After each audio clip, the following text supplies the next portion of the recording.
Welcome home. Yes, it's your home, not a channel. Most welcome. आज हम stenographer के questions करेंगे. Error detection 2014 में पूछे गए 10 क्वेश्चंस मैं ले रहा हूँ.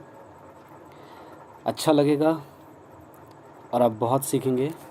इन 10 क्वेश्चंस में बहुत सारे कॉन्सेप्ट्स हैं. आइए बात करते हैं और समझते हैं एक एक करके. अलग अलग पार्ट ऑफ स्पीच से क्वेश्चन है. Okay, question number first. To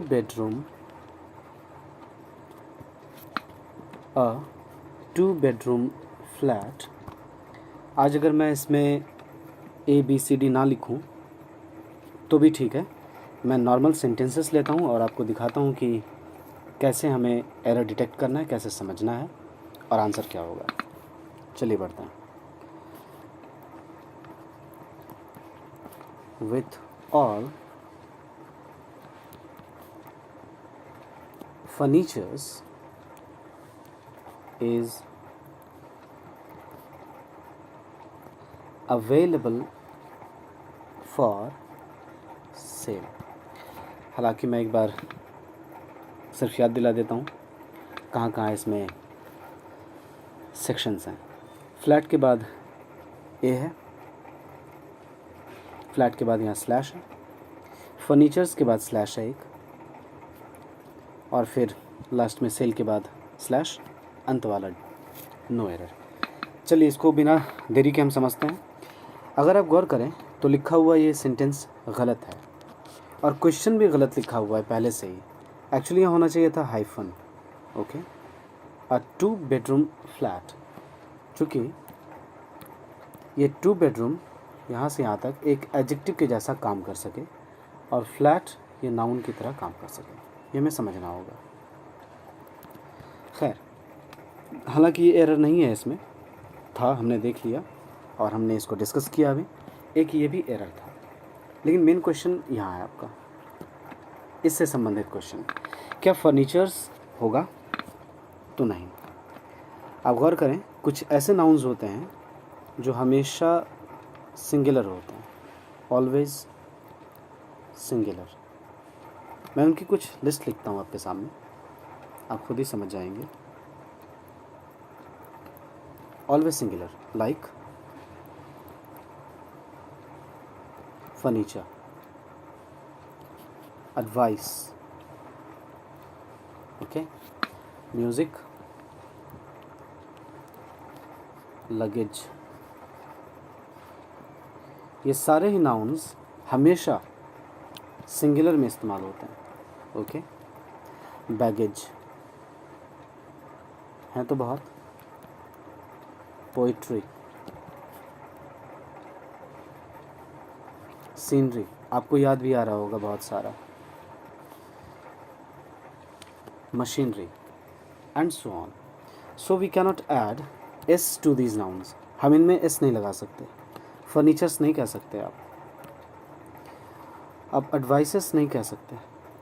okay, musics नहीं होता, लगेजेस भी रॉन्ग, मशीनरीज भी रॉन्ग, या वाई को हटाकर आई लिखें, ES लिखें, ये भी रॉन्ग.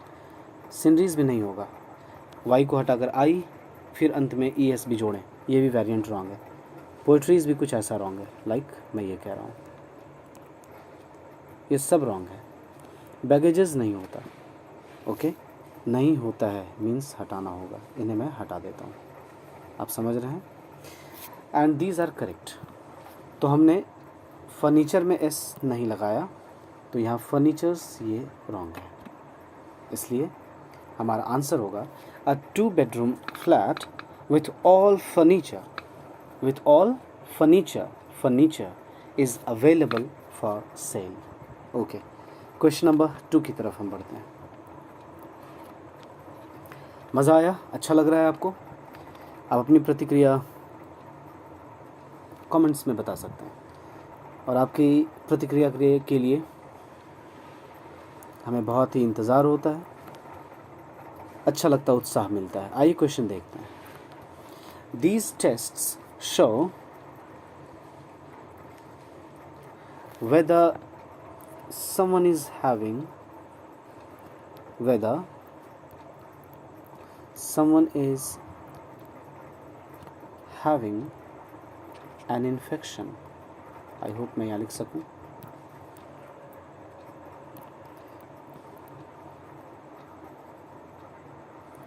आइए इसका एरर ढूंढते हैं. इसमें कहा गया है these tests show whether someone is having an infection. आप गौर करें कि हैविंग लिखा गया है. हैव के फॉर्म हैविंग होते हैं. हैव फॉर्म में एक आता है हैज़. मैं इसे फॉर्म लिख देता हूँ ताकि ये ज़्यादा सही लगे आपको. हैव का ही दूसरा फॉर्म है हैव खुद, और हैव फॉर्म का एक और फॉर्म है हैड. लेकिन क्या हम हैविंग जैसे फॉर्म को कंटिन्यूअस टेंस में यूज़ कर सकते हैं? तो नहीं. आप is having, am having, are having, was having या फिर वर्ब प्लस हैविंग यूज़ ना करें. फॉर एग्जाम्पल मैं क्या कह रहा हूँ समझेंगे आप. Like I am having a book. Does this make any sense? No. What should be the correct answer? Simply, we have to say, I have a book. This is right. आपके पास एक किताब है तो आपके पास अभी भी है, बोलने के वक्त भी है. हाँ, एक्शन में कंटिन्यूटी दिख रही है कि मेरे पास किताब है, मैं किताब रख रहा हूँ, मेरे हाथ में है. तो इसकी मीनिंग ये नहीं कि लाइक मैं अभी पढ़ा रहा हूँ. तो आई एम टीचिंग, ये करेक्ट है.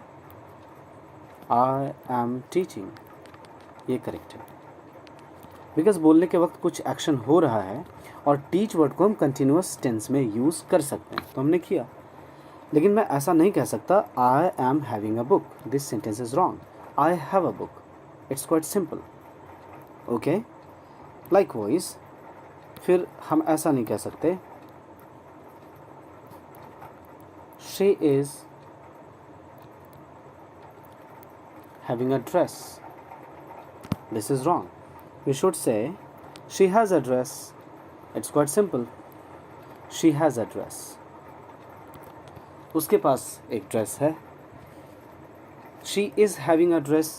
It makes no sense. No sense. Because it is nonsense.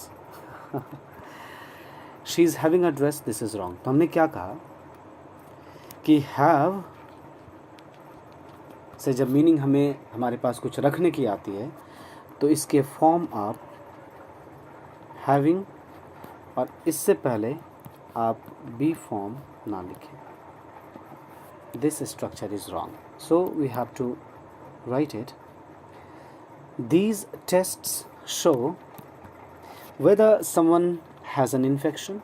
Is having को हम क्रॉस करेंगे और इसकी जगह लिखेंगे has. This is right. These tests show whether someone has an infection. This is right.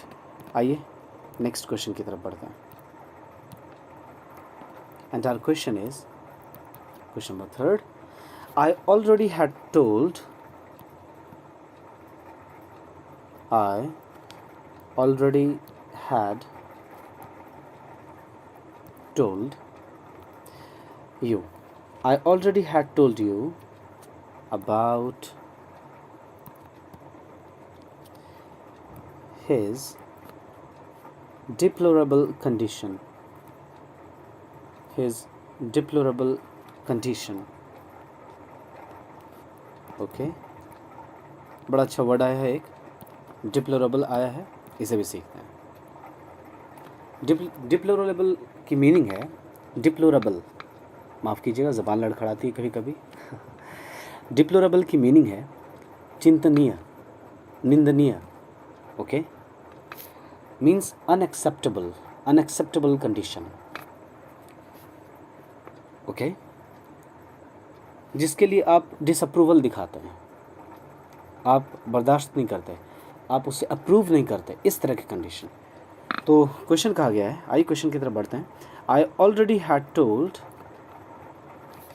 Had told you about his deplorable condition, कि उसकी चिंतनीय स्थिति के बारे में मैंने तुमसे पहले ही कहा था।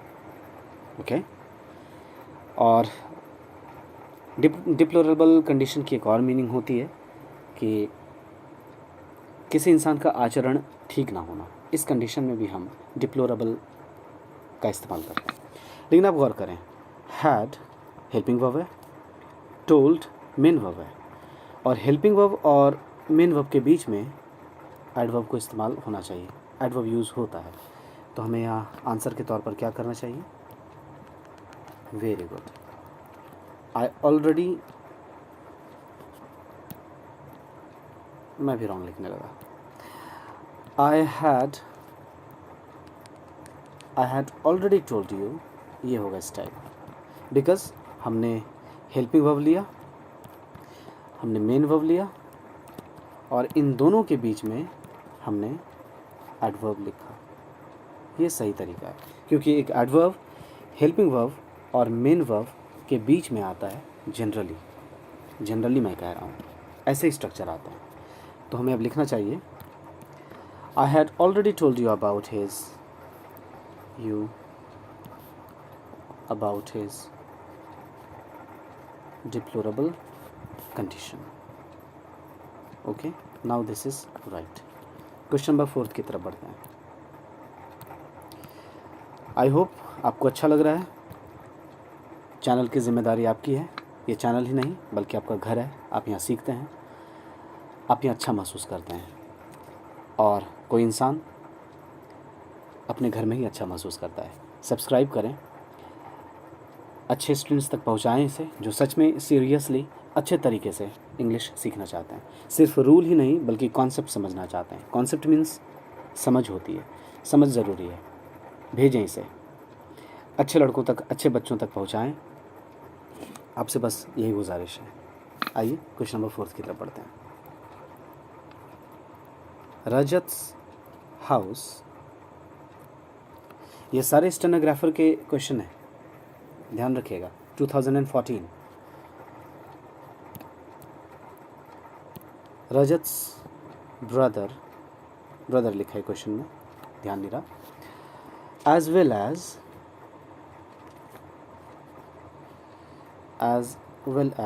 आई am guilty, Rajat's brother as well as I am guilty of cheating Ramesh.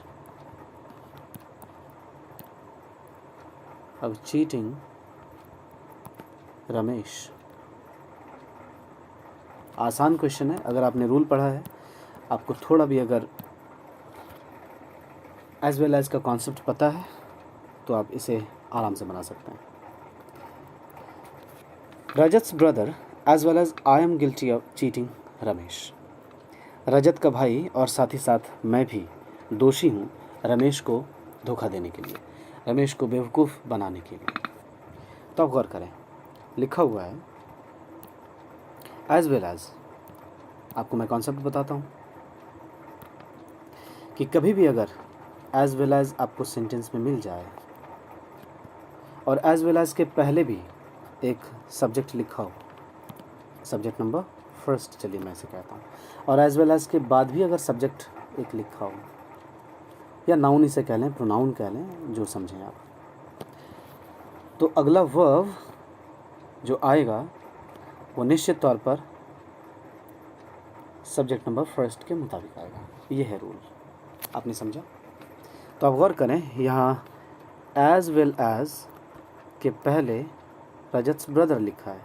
Mainly brother हुआ हमारा सब्जेक्ट, यानी नाउन नंबर फर्स्ट, और एज वेल एज के बाद यहाँ हमने आई लिखा है, ये प्रोनाउन है, यानी subject number second. Noun one तो नहीं कह सकते हैं क्योंकि नाउन दूसरा नहीं है, सिर्फ नाउन कहेंगे। ओके, तो हम आई के मुताबिक एम को नहीं लिखेंगे बल्कि ब्रदर के मुताबिक इज लिखेंगे। तो हमारा करेक्ट आंसर होगा रजत्स brother as well as I, अब यहाँ होगा is। क्यों is? क्योंकि हम ये रजत्स ब्रदर के लिए is ला रहे हैं। गौर करेंगे, रजत्स ब्रदर मतलब भाई को ही सिर्फ रेफरेंस आ रहा है, रजत को नहीं। रजत्स ब्रदर सिंगुलर आइडिया दे रहा है क्योंकि रजत के भाई की बात हो रही है, भाई एक ही ना, ब्रदर्स ने लिखा है, इसलिए हमने ब्रदर के लिए यहाँ is लिखा। क्योंकि रूल हमने क्या पढ़ा, एज विल एज से पहले आने वाले सब्जेक्ट के मुताबिक वर्ब आता है, एज वेल एज के बाद आने वाले सब्जेक्ट के मुताबिक नहीं। So Rajat's brother as well as I is guilty of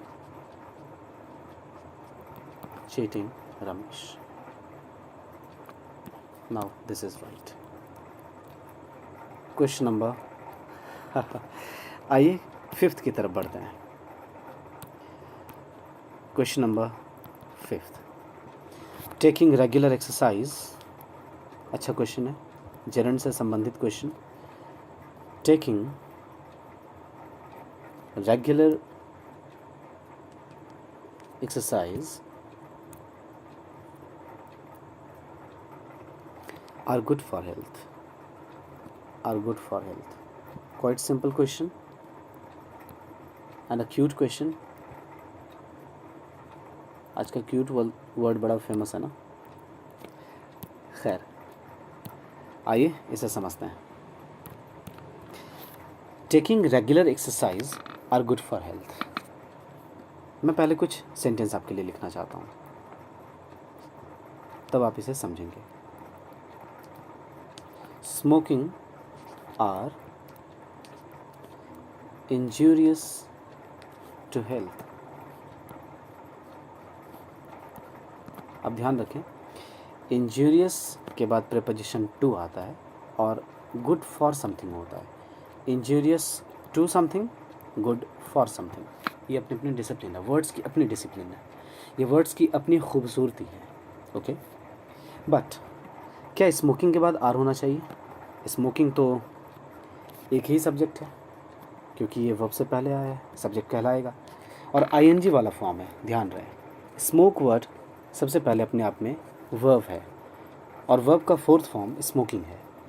अगर 4th फॉर्म सेंटेंस में, यानी आईएनजी फॉर्म अगर सेंटेंस में सब्जेक्ट की तरह इस्तेमाल होने लगता है तो उसी 4th फॉर्म को हम, उसी आईएनजी फॉर्म को हम जेरंड कहते हैं। स्पेलिंग ये है, एक्चुअली जेरंड नाउन होता है और ये जेरंड या तो सब्जेक्ट की तरह इस्तेमाल हो सकता है या तो ऑब्जेक्ट की तरह इस्तेमाल हो सकता है सेंटेंस में नॉर्मली। तो जेरंड को हम सिंगुलर समझ रहे हैं क्योंकि एक ही जेरंड यूज़ है, एक ही नाउन यूज़ है। सो स्मोकिंग इज़ होगा, स्मोकिंग आर नहीं होगा। तो हमें ये बात समझ में आई, smoking is injurious to health. Okay, आइए कुछ और सेंटेंस देखें। Like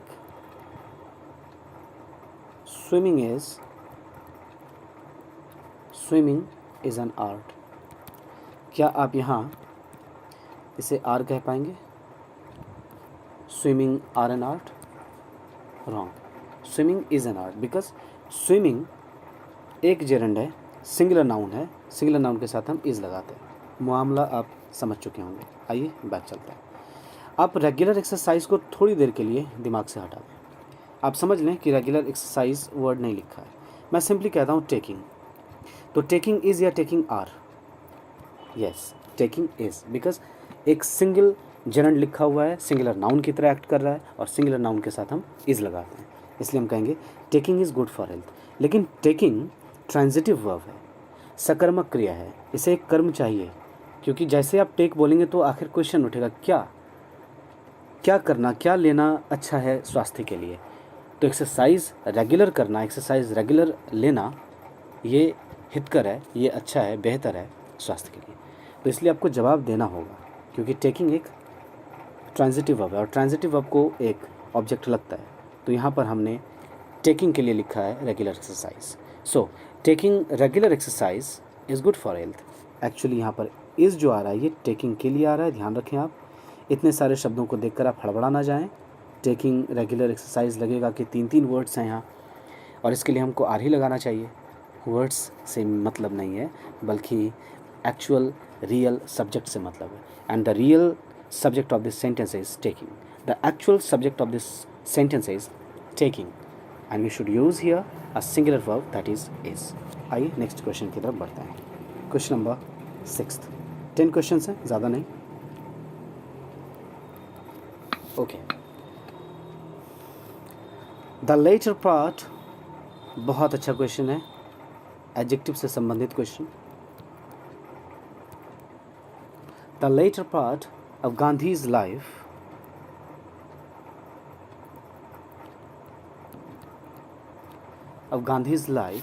till he was assassinated, till he was assassinated, assassinate करना मतलब होता है जान से मारना, मौत के घाट उतार देना। was in considerable measure, was in considerable measure, measure पढ़ते इसे ध्यान रखें, मेजर का प्रोनाउंसिएशन बहुत ही स्पेशल है। आप समझें यूँ कि तालव्य श और ज जो बोलते हैं श एंड ज, इस दोनों के साउंड को मिलाकर बोलना है, तो सुनाई देगा कुछ। मेजर, मेजर नहीं है, मेजर नहीं है, measure, pleasure. Okay, this is the style, right. Considerable measure, the life of the nation as well. Okay, the life of the nation as well. आइए इसको समझते हैं। The later part, the word part is a noun here, and part के बारे में कुछ हमें विशेष पता चल रहा है, यानी नाउन के बारे में कुछ हमें विशेष पता चल रहा है। तो नाउन या प्रोनाउन के बारे में जो शब्द कुछ विशेष बताए आपको, वही शब्द विशेषण कहलाता है। ये हिंदी में हमने समझी। आज तक हम जल्दी से विशेषण की मीनिंग नहीं समझते, यही है इसकी मीनिंग। इसीलिए विशेषण का नाम विशेषण है, because an adjective tells you more about a noun और a pronoun. An adjective gives you more information about a noun और a pronoun, means more information giving words are called adjectives. अधिक जानकारी देने वाले शब्द को हम विशेषण कहते हैं। तो आंसर यही होगा, एरर यहीं पर है। फिर भी हम पूरे क्वेश्चन को देख लें। द ले नहीं, ले लिखना है, आते हैं। The latter part of Gandhi's life till he was assassinated was in considerable measure the life of the nation as well. Meaning क्या है कि गांधी की ज़िंदगी, गांधी के जीवन का दूसरा वाला जो हिस्सा है, हम जीवन को दो भागों में बांट दें। जहाँ से बांट रहे आप, उससे पहले वाला पार्ट पहला पार्ट कहलाएगा, और उस लकीर से बाद वाला, उस लकीर के बाद वाला पार्ट बाद वाला कहलाएगा। यानी कि पहला वाला हिस्सा और दूसरा वाला हिस्सा, former and latter. Okay, latter की स्पेलिंग होगी यहाँ LATTER। हाँ, LATTER, समझते हैं। तो गांधी के जीवन का दूसरा वाला हिस्सा, जब तक कि वो मृत्यु को प्राप्त नहीं हुए थे, बहुत ही विचारणीय स्थिति में थी। उनका वो हिस्सा बहुत ही सोचनीय स्थिति में था, और इसी तरह से राष्ट्र की भी स्थिति थी, इसी तरह से राष्ट्र के भी हालात थे। यानी जिस तरह से राष्ट्र के हालात थे, उसी तरह से गांधी के जीवन का दूसरा हिस्सा भी था। अब इसको सीधा कर लें आप। गांधी के जीवन का दूसरा हिस्सा जिस तरह से विचारणीय स्थिति में था, उसी तरह से राष्ट्र का भी, ओके, राष्ट्र की भी स्थिति गांधी के जीवन के दूसरे हिस्से जैसे ही थे। आइए हम आगे बढ़ें। हमने लिखा यहाँ लेटर पार्ट, बहुत अच्छा कॉन्सेप्ट है, आप ध्यान से इसे समझें, समझ जाएंगे। Latter part, part is a noun, the word latter is an adjective. आपने सुना है 10 years later, या आपने ये सुना है 10 years later। ध्यान रहे इसका प्रोनाउंसिएशन है सिंगल टी वाले का later, later, और सेकंड वाले का प्रोनाउंसिएशन है टी वाले का latter, latter, later, latter, ले ला। ओके, क्यों ऐसा हो रहा है आखिर? इसका रीज़न ये है कि लेटर को हम लेटर इसलिए बोल रहे हैं क्योंकि ये शब्द लेट से बना है, और लेट को आप लैट तो नहीं पढ़ते, लेट ही पढ़ते ना, बस ज़रा सा इसमें आर लगा है, हो गया कंपैरेटिव डिग्री, इसलिए इसको लेटर पढ़ते और इसको लेटर पढ़ते। अंडरस्टूड? सेकंड वाले को तो 10 years लेटर हम बोलते, 10 years लेटर नहीं बोलते। अंडरस्टूड? बिकॉज यहाँ वक्त की बात है, टाइम की बात है, और टाइम के लिए हम लेटर का इस्तेमाल करते क्योंकि लेटर टाइम शोइंग एडजेक्टिव है। समझेंगे आप? यही कॉन्सेप्ट है। लेटर टाइम शोइंग एडजेक्टिव है, single T. Okay, but later position showing adjective है। ध्यान रहे, पोजीशन शोइंग एडजेक्टिव। तब गौर करें, गांधी के जीवन की जो बात है ये हम पार्ट कह रहे हैं। यहाँ पार्ट, पार्ट मतलब हिस्सा। हम मान लें कि ये कोई चीज़ है, इसके हमने दो हिस्से किए, तो इस हिस्से को हम कहेंगे फॉर्मर पार्ट, और इस हिस्से को हम कहेंगे latter part. Okay, latter, latter. क्यों ऐसा होता है? क्योंकि दो में से दूसरे के लिए हम लेटर का इस्तेमाल करते हैं। ओके, अगर पोजीशन दिखाना हो तो, और हाँ यहाँ सच बात है, हम पोजीशन ही तो दिखा रहे हैं, इसके बाद ये आया है पोजीशन। फर्स्ट पोजीशन पर फर्स्ट वाला सर्कल है, सेकंड पोजीशन पर सेकंड वाला सर्कल है। तो फर्स्ट एंड सेकंड क्या बताता है? पोजीशन बताता है। क्लास में फर्स्ट कौन आया, यानी फर्स्ट पोजीशन कौन आया, क्लास में सेकंड कौन आया, यानी सेकंड पोजीशन पर कौन आया, थर्ड, फोर्थ, लास्ट। ओके, तो हमें पोजीशन शोइंग एडजेक्टिव लिखना चाहिए जिसमें डबल टी होता है, यानी कि LATTER, और दो में से पहले के लिए हमें फॉर्मर कहना चाहिए, former president, former prime minister. तो आप ध्यान रखें, फॉर्मर एंड लेटर ये दो के ही कॉन्सेप्ट में यूज़ होता है। दो में से पहले के लिए फॉर्मर, दो में से दूसरे के लिए latter. I hope you are understanding it better. Okay, तो हमें यहाँ टाइम शोइंग एडजेक्टिव यूज़ नहीं करना चाहिए, बल्कि पोजीशन शोइंग एडजेक्टिव यूज़ करना चाहिए, क्योंकि गांधी के जीवन के दूसरे हिस्से की हम बात करें, दूसरे, पहले नहीं, दूसरे, ये शब्द अपने आप में एक पोजीशन शोइंग विशेषण है, एडजेक्टिव है, इसलिए LATTER कहना होगा। Now this is right. Question number 7 की तरफ बढ़ते हैं। I hope you are interesting and I am interesting, and this session is also interesting, so we need to be interested in it. Okay, आप भी मज़ेदार, मैं भी मज़ेदार, हमारी चीज़ें भी मज़ेदार, इसलिए हमें इसमें शामिल होना चाहिए। आइए क्वेश्चन नंबर 7 की तरफ पढ़ते हैं। A fire was started accidentally. A fire was started accidentally. Okay, but we were able to, but we were पढ़ेंगे से, were नहीं, but we were able to put it out. Put out means होता है बुझाना, कि आग तो अचानक से लग गई, लेकिन हम लोग सक्षम हुए उसे बुझा पाने में, लेकिन हम लोगों ने उसे बुझा दिया। Okay, a fire was started accidentally. गौर करेंगे आप,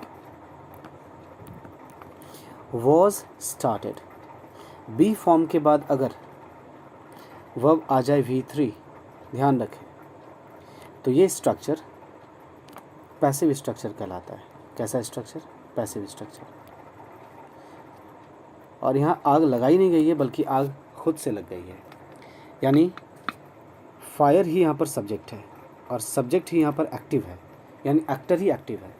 जब सब्जेक्ट एक्टिव रहे सेंटेंस में तो इसी सेंटेंस के वॉइस को हम एक्टिव वॉइस कहते हैं। सेंटेंस को एक्टिव वॉइस में समझा जाता है। यहाँ पैसिवली कोई काम नहीं हो रहा है। Passive means not active, passive means not active.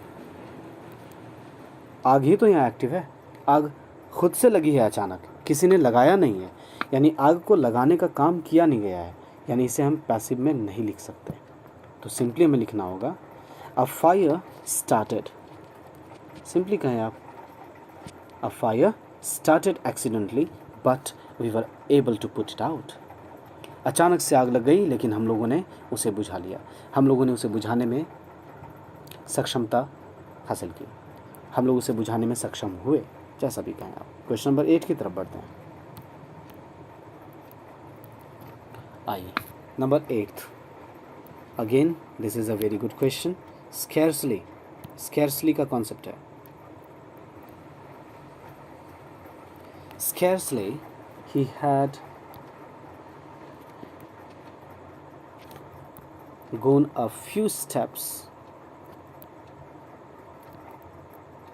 Inversion का यहाँ कॉन्सेप्ट देखेंगे हम।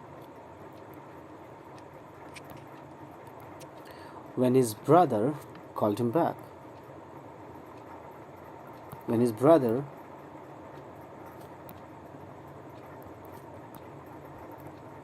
called him back. Okay, superb. Scarcely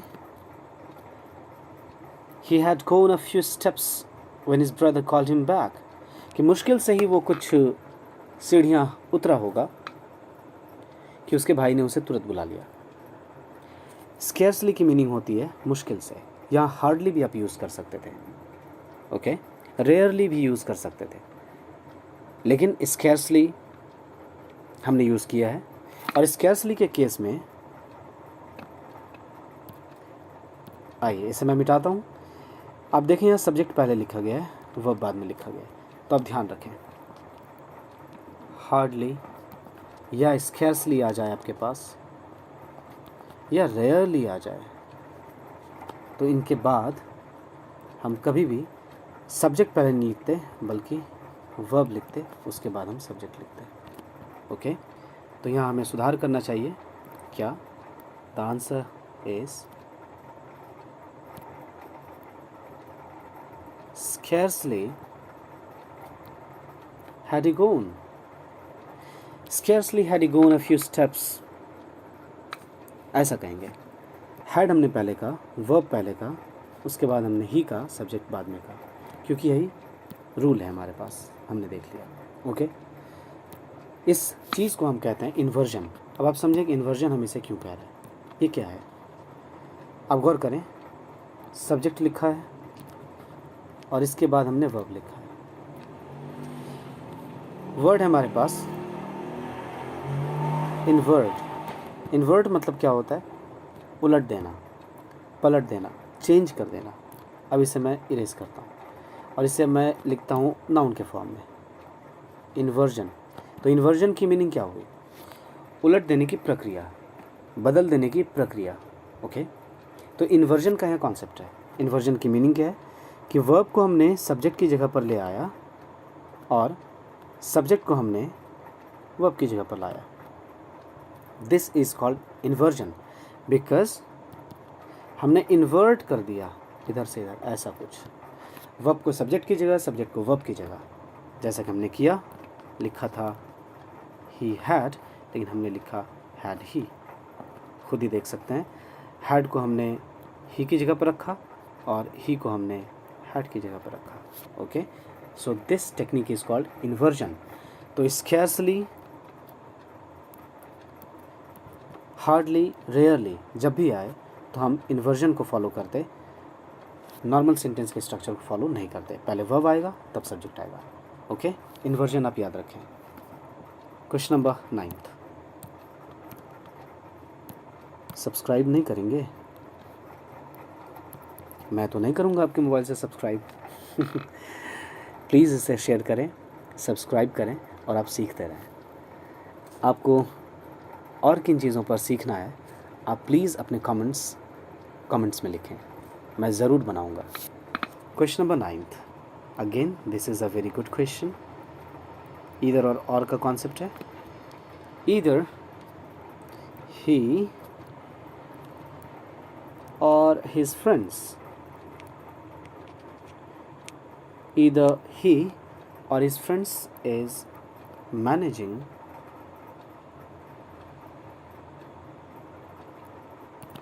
either he or his friends managing कैसा हो गया ओके दिस शो। तो इसमें बहुत ही अच्छा कॉन्सेप्ट और सिंपल सा कॉन्सेप्ट, ईदर के साथ और लगता है। ओके और से पहले देखें एक सब्जेक्ट आया है और के बाद देखें एक सब्जेक्ट आया है फ्रेंड्स। ओके भले ही हिज फ्रेंड्स के साथ ये यूज्ड है बट फ्रेंड्स ही मान्य है। सो ईदर ही और his friends is managing this show. तो आप याद रखें जब भी ईदर और आ जाए सेंटेंस में तो और के बाद वाला जो सब्जेक्ट होता है यानी सब्जेक्ट नंबर जो सेकंड होता है इसी के मुताबिक आगे वर्ब आता है। सिंपल सा कॉन्सेप्ट है। या कभी नीदर नॉर आ जाए तो नॉर के बाद वही जो सेकंड वाला सेंटेंस है इसी के मुताबिक वर्ब आता है।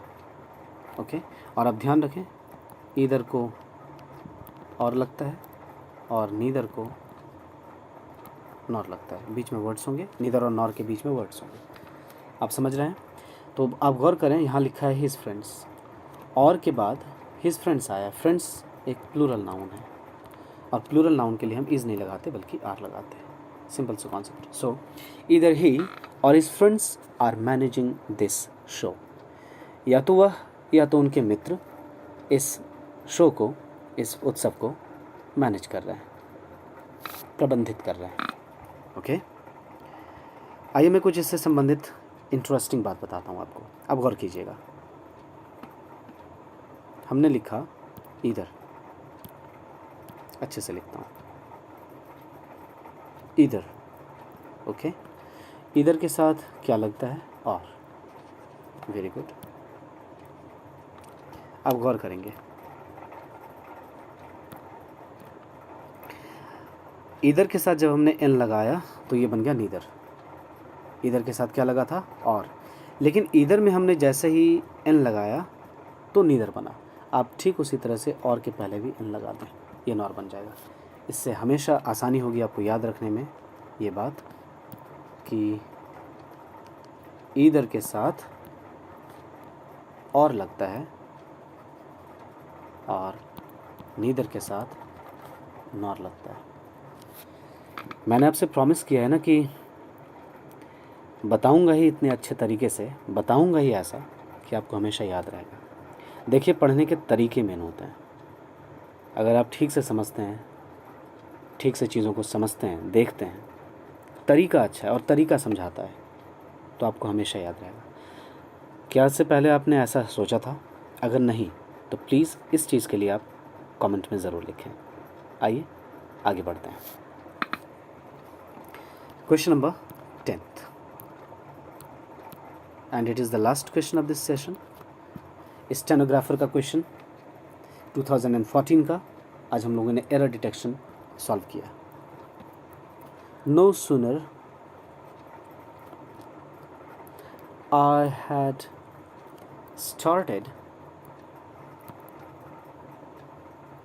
had started for college then it began to rain.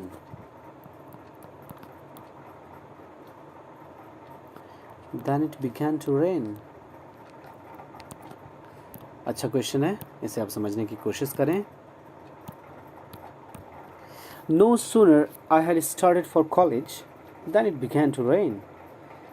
कि ज्यों ही मैं कॉलेज जाने के लिए घर से निकला वैसे ही बारिश होने लगी। नो सूनर की मीनिंग होती है ज्यों ही, और यहाँ डन लगाया हमने। मैं एक कॉन्सेप्ट अभी क्लियर करूँगा आपका। ये एडजेक्टिव से क्वेश्चन, सॉरी ये कंजंक्शन से क्वेश्चन आता है, बहुत इंटरेस्टिंग क्वेश्चन, लेकिन इसमें इन्वर्जन होता है। सिंपल है, स्कैर्सली, हार्डली, रेयरली आपने थोड़ी देर पहले देखा है। इसी तरह से नो सूनर के साथ भी केस होता है। नो सूनर जब भी आ जाए तो आप वर्ब को पहले लिखें, सब्जेक्ट को बाद में। वर्ब को सब्जेक्ट से पहले लिखें। तो हमें क्या लिखना चाहिए यहाँ? No sooner had I started, आगे जो भी वर्ड्स हैं यही सारे होंगे और फुल स्टॉप, और कोई एरर नहीं है। हैड पहले, आई बाद में। Okay, no sooner had I started for college then it began to rain. आइए समझते हैं बातों को। बहुत इंटरेस्टिंग चीज़ बता रहा हूँ। आपने सून समझा? सून का कंपैरेटिव क्या होगा? ईआर लगने से सूनर बन जाएगा। अब गौर करें, जैसे हम कहते हैं हॉटर दैन, राइट? फैटर, इसको हटाते हैं, स्मॉलर लिखते हैं, स्मॉलर दैन, ग्रेटर दैन। यानी आप हमेशा कंपैरेटिव डिग्री के साथ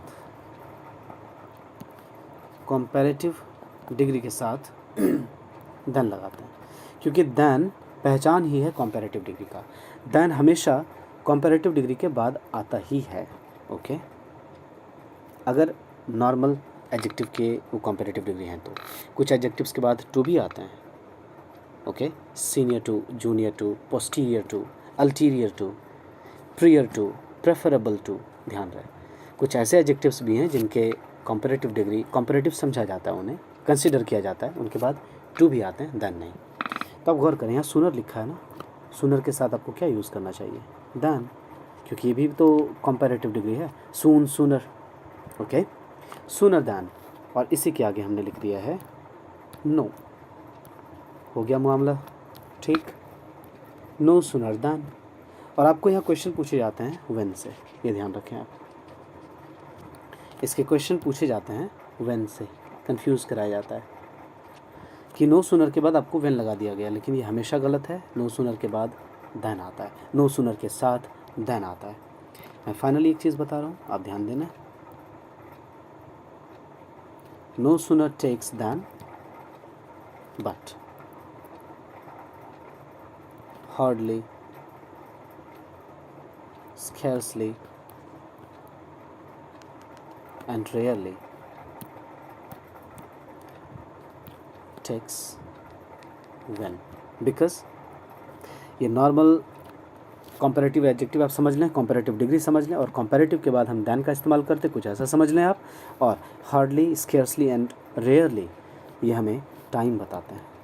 ओके, जैसे मुश्किल से ही वो गया था कि उसके भाई ने उसे बुला लिया। मुश्किल से ही मैं स्टेशन पहुंचा था कि गाड़ी खुल गई। तो कहीं ना कहीं हम समय के बारे में बात करते, एडवर्ब हैं, और जब इनके साथ हम व्हेन लगाते, जैसे नो सूनर देन लगाया, नो सूनर देन कंजंक्शन हो गया। हार्डली, स्कैर्सली, रेयरली टाइम को शो करते, और व्हेन भी टाइम को शो करता है, इसलिए हम टाइम के साथ टाइम का कॉन्सेप्ट जोड़ते हैं। टाइम के साथ हम टाइम का कॉन्सेप्ट जोड़ते हैं, ये हमेशा याद रखें। That's quite simple, time is equal to time. लेकिन यहाँ नो सूनर देन, सूनर से हम कंपैरिजन दिखाते हैं, क्योंकि कंपैरेटिव डिग्री से हम कंपैरिजन दिखाते हैं। ओके, चलिए पूरा ही लिख देता हूँ। और देन का भी काम है कंपैरिजन दिखाना। हो गया ना सिंपल? इसलिए कंपैरिजन के साथ कंपैरिजन और टाइम के साथ टाइम। आज तक जैसा भी आपने सीखा, आप इस तरह से चीज़ों को सीखते रहें। इतने सारे क्वेश्चंस हमने कर लिए। थैंक यू सो मच आपके सहयोग के लिए, आपके मुसलसल रहने के लिए, और आप बने रहें हमारे साथ। हम नई नई चीज़ें रोज़ सीखेंगे। मैं कई क्वेश्चंस, कई एग्जामिनेशंस के सॉल्व करने वाला हूँ। आप लगे रहें, आप तैयारी जारी रखें। मिलते हैं नेक्स्ट वीडियो में। Thank you so much that you have watched my video. It's your home, please subscribe it, please share it, it's yours. Stay tuned, stay healthy. Thank you.